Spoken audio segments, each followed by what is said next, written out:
Hi, this is Pat Johnson, your psychology instructor, and in this mini lecture we're going to talk about the concepts of extinction and spontaneous recovery. Now you all know what extinction means. The dinosaurs became extinct. Extinction means to go away. So in classical conditioning, extinction means for the learned conditioned response to go away. So let's take a look at our definition. Extinction means our conditioned response disappears because the CS is no longer paired with the US.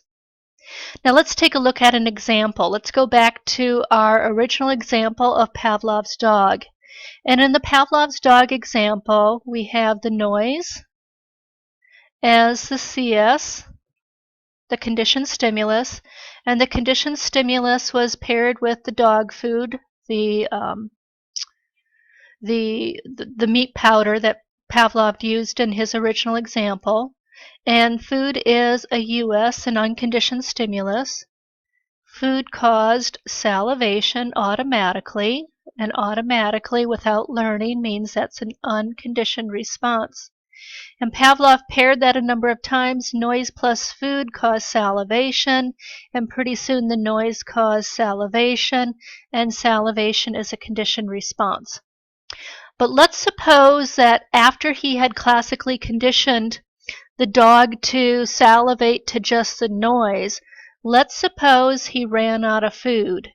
And so the dog got noise and he salivated, and he got the noise and he salivated, and he got the noise and he salivated.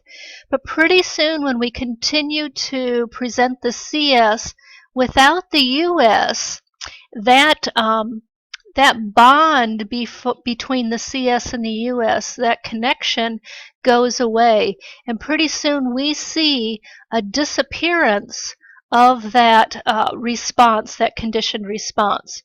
So how do we do classical conditioning extinction? We present the CS without the US, and the CR goes away.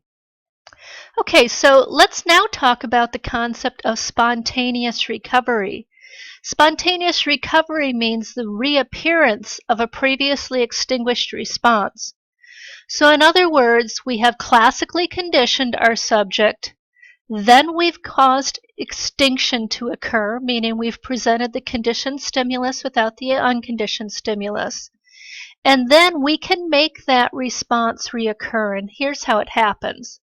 This would be acquisition, this right here, where we are pairing the neutral stimulus with the unconditioned stimulus, and pretty soon that neutral stimulus becomes our CS, and we have more and more and more and more conditioned response.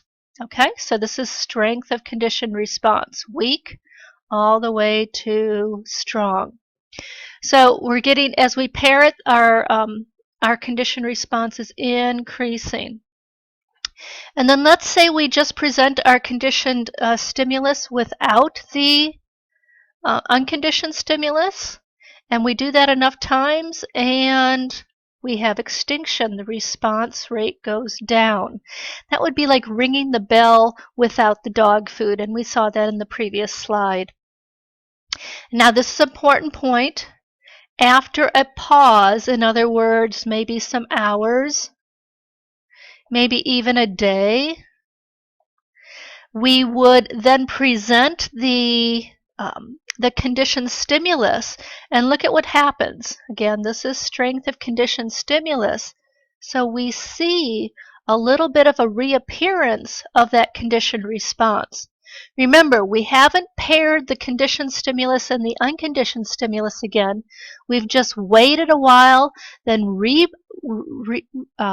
given the subject that represented the conditioned stimulus again. And look what happens. We have a little bit of spontaneous recovery. If we don't pair them again, though, we're going to quickly extinguish again. So again, extinction is where we present the conditioned stimulus without the unconditioned stimulus, and our response disappears.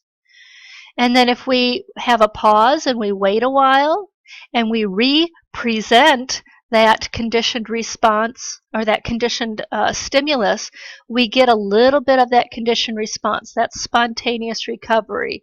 That response recovers just a little bit, and if we don't pair it again, it goes away. So those are the concepts of extinction and spontaneous recovery.